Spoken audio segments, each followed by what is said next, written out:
सहरी ज़्यादा नहीं होना चाहिए, सहरी ज़्यादा, हाँ रोज़ा नहीं तो ख़राब होने का डर है। अब एकरा मतलब नहीं कि रोटियों खेलन, भातों खेलन, गोश्तों खेलन, खीरों खेलन, खिचड़ियों खेलन, सब कोस कोस कोस को यहाँ तक भी पानी, बोली पानी यहाँ तक। तो ऐसे ही खाने वालों को बेकार होगा। एक आदमी ऐसे रोज़ा रख के कर रहा था, तो हमने कहा कि अल्लाह के बंदा सहरी कम खाया करो। बोला हजरत हम मुख्तसर खाते हैं। तो मुख्तसर खाते थे क्या खाए, डिकार ले रहे हो? बोला कि 6 गो पराठा या किलो दूध, ये मुख्तसर है। फिर ज्यादा क्या होगा। पहले जमाने में एक गांव में एक इमाम साहब थे, लोगों को समझाया कि लोगों सुनो, रमजान आ रहा है, 1 महीना रोजा रखना होगा। सुबह 3 बजे भोर में खाना खा लोगे, शाम को फिर 6 बजे खाना होगा। कोई पानी में हाथ नहीं लगा सकते, कोई खाने में हाथ नहीं लगा सकते, वो आ रहा है। तो लोग सब कल की हो तो बहुत खतरनाक चीज आ गई। इमाम साहब पूछल कि किधर से आएगा? तो इमाम साहब कल की पश्चिम तरफ से आएगा। चांद के बारे में, चांद निकलेगा रोजा शुरू हो जाएगा, पश्चिम से आएगा। बोला चल ठीक है, आने दी, हम लोग भी देख लेते हैं कैसे आता है। अब कुछ लोग लट्ठी उठी लेकर के शाम के टाइम बस्ती से बाहर निकल गया कि आने ही नहीं देंगे, आएगा कैसे। और इमाम साहब ने यह भी कहा था कि रमजान के बाद, रमजान के साथ में ईद भी आएगी, ईद भी आएगी। बोला अच्छा दोनों को समझ लेंगे हम लोग।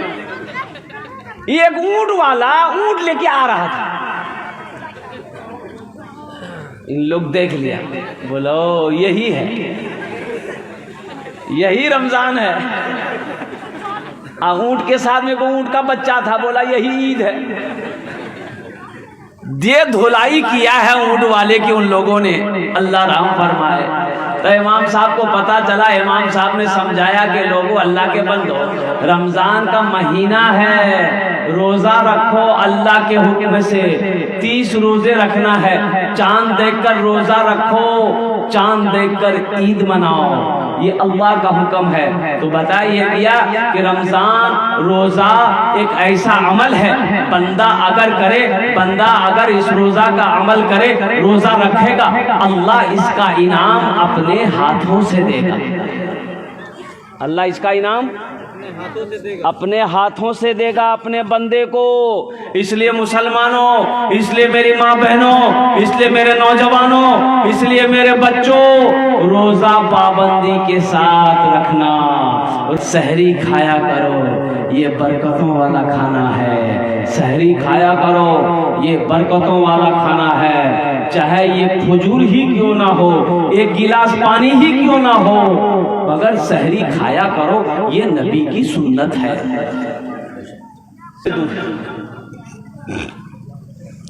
एक नौजवान शादी किया, बीवी को घर लेके आया, बीवी को सामने बिठाया, बीवी से पूछा कि अच्छा ते अपना नाम बोले, तोर नाम की छू? बीवी बोली हमार नाम छोड़ो, पहले ते अपनो नाम बताओ, तोर नाम की छो? ती लड़का बोली हमार नाम छा छेदीलाल। बीवी बोली तौबा तौबा, ये कोई नाम छे? बीवी बोली अब आगू बोलो की बोली जा। ये नौजवान बोला कि मेरी बीवी, तुम्हें पता है हमको खाने में क्या क्या पसंद है? बीवी बोली हमको पता नहीं है, आप जो खाइएगा वही बनाएंगे। बोलिए क्या पसंद है? यह नौजवान बोला कि गोश्त, मछली, अंडा, दूध, दही, साग, सब्जी, टमाटर, करेला, भिंडी, कद्दू, कदीमा, हमें कुछ नहीं। तो बीवी कल की तो की खाई जाए? बोले मैं दाल खाई। तो बीवी बोली कि दाल आप खाइएगा, हम थोड़े खाएंगे। बोले नहीं खाना पड़ेगा, घर में खाली दाल बनेगी, दाल के अलावा कुछ नहीं बनेगी। बीवी डर गई। सुबह दाल, दोपहर दाल, रात दाल, दे दाल कि दे दाल। इतना दाल खेलो थे? अरे इतना दाल खेलो थे, तीनों टाइम दाल, खाली दाल। घर में घुसे के बाद दाले के महकावे।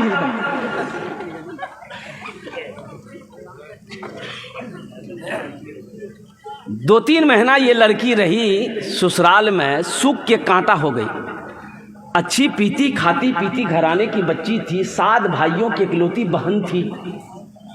खाली दाल खाए हुए आदमी हालत खराब है, नहीं थी वो।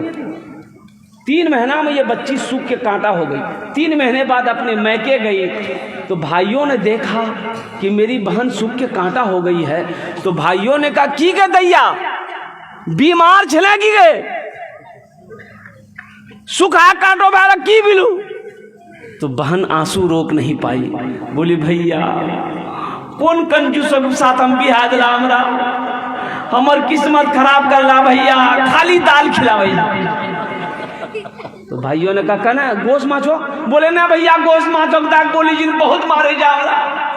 तो भाइयों ने कहते कान है मत आंसू पोछा करो, दाल हमरा से निकाली थी, चिंता मत करो। भाइयों ने कहा कि तुम खाना खाओ, ये नींद की टेबलेट लो, ससुराल चले जाओ, रात में खाना बनाना, दाल में नींद की टेबलेट मिला के खिला के उसको सुलाओ, बेहोश करो, हम लोग आएंगे उसका ऑपरेशन करेंगे। रात में दाल मिलाई, दाल बनाई, दाल में नींद की टेबलेट मिला दी, वो लड़का खाया, बेहोश हो गया। 4 भाई आया रात में, कफन साथ में लाया। क्या लाया बोलो भाई? कफन साथ में लाया। कफन लाने के बाद सबसे पहले उसको कफन पहनाया, पूरे बदन में कफन पहनाने के बाद इस रूम से उठा के दूसरे रूम ले गया। ये चारों भाई 4 काला लिबास पहना, चेहरे पे निकाब बांधा, हाथ में एक एक को कोड़ा लेके 4 भाई 4 कोने में खड़ा हो गया कि इंतजार कर रहे कि इसको खाली होश आ जाए। जैसे नींद की गोली की असर खत्म हुई, ये उठ के बैठ गया। उठी के बैठ ले, देख ले बदन में कफन, 4 आदमी कोड़ा ला खराब है करके, भैया तो आदमी कैसा? बोले हमरा आदमी फरिश्ता जी। बोले यहाँ क्या कर रहे हैं आप लोग? बोला नहीं नहीं हम लोग क्या नहीं कर रहे हैं, तुम मर चुके हो, तुम उस दुनिया में नहीं हो, उस दुनिया से इस दुनिया में आ गए हो, जल्दी तैयार हो जाओ सवाल के जवाब देने के लिए। बोला कैसा सवाल? तो फिर उन लोगों ने कहा कि ये बताओ दुनिया में अल्लाह की नेमतों में से तुम क्या क्या खाए? बोला नहीं खाली दाल खाए। बोला मछली काहे नहीं खाए? 50 कोड़ा मारो। 50 कोड़ा यहाँ है, वाह। 50 कोड़ा जैसे खत्म हुआ, दूसरा सवाल किया, मछली खाए थे? बोला नहीं खाए थे। बोला फिर 50 कोड़ा मारो। 100 कोड़ा में बेहोश हो गया। जैसे पहले बेहोश था नींद की टेबलेट खा करके, फिर दोबारा बेहोश हो गया। कफन खोला, जहाँ सोया हुआ था ले जाके लोग सोला करके चारों भाई चले गए। सुबह के 10 बज गए, नींद नहीं खुल रही। नींद खुलेगी? अरे नींद खुलते हो? 100 कोड़ा यहाँ जियो। 11 बज गए, बीवी आई झिंझोर के उठाई कि उठो नाश्ता नहीं खावा, 11 बजे के लिए उठा, मुँह हाथ धुआ, हमें रोटी दाल बनागा नहीं। शोहर बड़ी मुश्किल से आँख खोला, बीवी को कहा कि दाल मत बनाना, दाल का अजाब बड़ा सख्त अजाब है। मेरी बीवी तुम झोला दो, हम चौकी जाएंगे, मछली भी लाएंगे, गोश्त भी लाएंगे, दूध भी लाएंगे, दही भी लाएंगे। बखील जन्नत में? बोलो बखील जन्नत में नहीं जाएगा। बखील अल्लाह से दूर, कंजूस अल्लाह से दूर, जन्नत से करीब है, जहन्नम अल्लाह से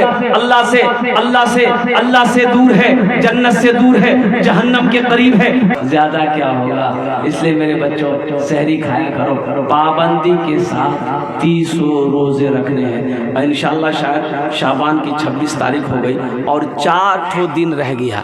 4 दिन के बाद रोज़ा इंशाअल्लाह, पहला रोज़ा जो है वो 11 तारीख से हो या 12 तारीख से हो, अब वो चांद के हिसाब से देखा जाएगा। इंशाअल्लाह शुरू हो जाएगा। मुसलमानों जो कमज़ोर हो, रोज़ा रखने से कमज़ोर आदमी नहीं होता है। रोज़ा रखोगे अल्लाह ताकतवर बना देगा। कमज़ोर हो अल्लाह जिस्म के अंदर में ताकत पैदा फरमा देगा। रोज़ा रखो अल्लाह तकवा वाला बना देगा। रोज़ा रखो अल्लाह तुम्हें परहेजगार बना देगा। रोज़ा रखो अल्लाह तेरे चेहरे पे नूर पैदा फरमा देगा। रोज़ा रखो, रोज़ा रखो।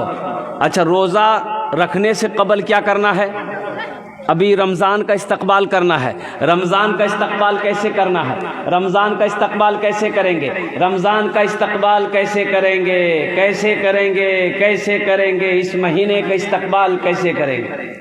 जो सखी है अल्लाह से करीब है, जन्नत से करीब है, जहन्नम से दूर है। तो मेरे भाइयों, मेरे दोस्तों, मेरे बुजुर्गों, जन्नत में महल कौन कौन बनाओगे? जरा अपने हाथ को उठाओ, मैं दुआ करूंगा इंशाअल्लाह। अल्हम्दुलिल्लाह सारे लोग तैयार हैं।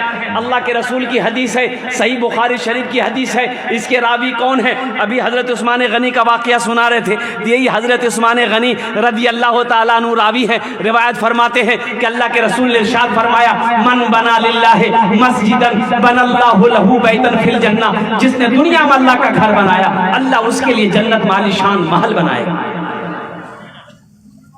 जिंदगी का क्या भरोसा, ये जमीन यही रह जाएगी। ये कोठी जो आपने लाखों रुपया खर्च करके कोठी बनाया, बिल्डिंग बनाया, 2 मंजिला 3 मंजिला बनाया, ये सब के सब यही रह जाएंगे। ये सोना का धिम्मा यही रह जाएगा। ये चांदी के ढेले यही रह जाएंगे। कुर्बान जाओ मुसलमानों, खाली हाथ आए हो, खाली हाथ चले जाओगे। कफन में जेब नहीं होता। कफन में जेब होता? अरे बोलो भाई, कफन में जेब होता है? नहीं होता है। तो आओ, आज अल्लाह ने दौलत दिया है, आज अल्लाह ने पैसा दिया है, आज अल्लाह ने माल दिया है, आज अल्लाह ने सोना दिया है, आज अल्लाह ने चांदी दिया है। क्यों नहीं जन्नत में महल बना लेते? जन्नत में महल बना लो ना। क्या पता मरने के बाद मेरा बेटा मेरे लिए कुछ करे या ना करे, बीवी करे ना करे, या ना भाई करे कुछ करे या ना करे, दोस्त करे या ना करे। कौन किसके लिए करता है भाई? मरने के बाद कौन किसको याद रखता है? याद रखता है? अरे मरने के बाद कोई किसी को याद रखता है? ज्यादा से ज्यादा 2 4 6 महीना आपका नाम लेगा।